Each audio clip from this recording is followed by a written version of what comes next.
Hello and welcome to the annual 504 training. My name is Donna Willett and I am the District Coordinator for 504. Let's get started. The objectives for this session include understanding the where and the why of Section 504, the process of how a student qualifies, the process for referring a student for evaluation, and then determining the qualification, and if a student qualifies, ultimately implementing the plan. First, what is 504? It prohibits disability discrimination by recipients of federal financial assistance, such as a school. For an individual with a disability, they are entitled to receive related aids and services to meet their needs. In simple terms, the goal is to level the playing field. So where did 504 come from?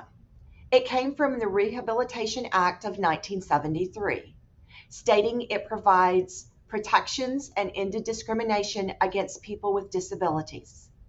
In 1978, it was expanded to include students and any program receiving federal financial assistance. Over the years, there's continued to be change. In 1990, there was a reiteration of the original act, and then in 2008, there was a broadening of the definition of impairments. Impairments should be determined without any reference to mitigating measures. A very relevant example in the education area would be a student on ADHD medication. When decisions for qualification are being made, it should be made as if there was no medication. And finally, to know the pendulum keeps swinging as related to impairments, qualifying processes, and more. We work to keep up and do what's best for student success. Now, what about responsibilities? For a school district, we have 4 broad responsibilities. The first one is a free and appropriate public education for all students. Next, we must publicize we do not discriminate against anyone with a disability and follow that. We need to be compliant. By being compliant, we are implementing and following the plans as written. And then finally, because of our size, we have to have a coordinator. In our district, we have an overall district coordinator, and then we have at least one at each campus. Now let's look at eligibility. Who is eligible for 504? Any person who has a physical or mental impairment that substantially limits a major life activity.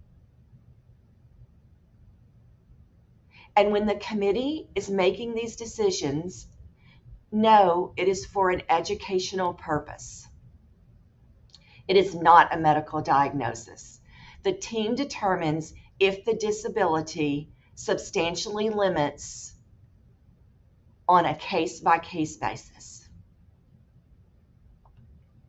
How is eligibility determined? There are a list of mental and physical impairments, though not an all-inclusive list, but it covers a wide area from cerebral palsy to MS to ADHD to alcoholism. The next part is sometimes tricky. The record of an impairment. Someone may have extreme asthma, but normally is fine. But if something happens, we need to be prepared. And it is how those impairments affect someone's major life activities, like walking, or the example of a student with asthma, breathing, taking care of themselves, eating, many more, but these are specifically related to what we do on a daily basis at school. Is the impairment affecting the students' learning, their reading, their concentration, thinking, communicating, and more? Now, if you think about your students, you may think, oh, there is a concern. So what do? How do you refer a student? If you suspect a disability and it is limiting some major life activity, please visit with the student's counselor or administrator. Okay, you refer someone, so what happens next? What is that evaluation process? The team will gather and analyze data. It may include health data, behavior, academic history, maybe a student observation, and then information collected from you as the teacher, the parent, administrators, maybe a nurse or a coach or some activity leader, depending upon what the impairment is and where their concern lies.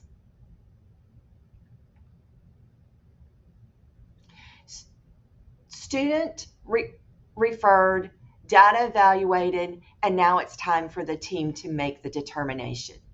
The team must have participants that meet these requirements. Someone that can make a decision about placement, usually that's going to be the administrator or the counselor. Someone who has knowledge of the student, which could be, again, a wide variety of folks. It could be the parent. It could be a teacher. It could be a coach, but someone who knows that student well. And then someone who can interpret the data. It might be a dyslexia specialist. It might be the nurse, again, if we're talking about some minor medical issue. It could be the counselor looking at academic history. Now they have to look at the next part of it, those questions. Now that we've looked at all this data, we have talked, does the student have a physical or mental impairment? And does that physical or mental impairment substantially limit one or more major activities, life activities? Now, the determination is yes. So we need to create the plan. First of all, it is unique to the student. It sets the students up for success. Remember, we are leveling the playing field. In the plan, you are documenting the disability. You are sharing the evaluation information. You are determining the eligibility and then determining the accommodations. The accommodation should address the area affected by the disability. Know that there are many accommodations available in the system. But when making the determinations of what accommodations a student should have, a teacher plays a major role in that.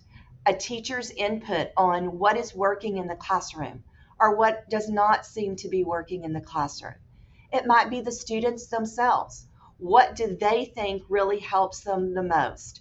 Remember, there are no blanket accommodations. This is on an individual basis and setting this particular student up for success. Finally, know everyone has a role. As teachers, you have a really big role. You're acknowledging that you receive the accommodations for all students. You are setting up a system for easy access to those. You are implementing the accommodations with fidelity. If you are unsure, ask for help. Talk through with the student's AP or the counselor, maybe some tips on implementing. Remember, the focus is setting students up for success. So how can we do that? Administrators and counselors also have defined roles to carry out besides supporting you. Work together for the success of the student. Thank you for your time today and to the dedication to the students in your room every day. Linked here are some resources and where you can go for support, both at the campus level and at the district level. Have a great year, and let's work together to level the playing field.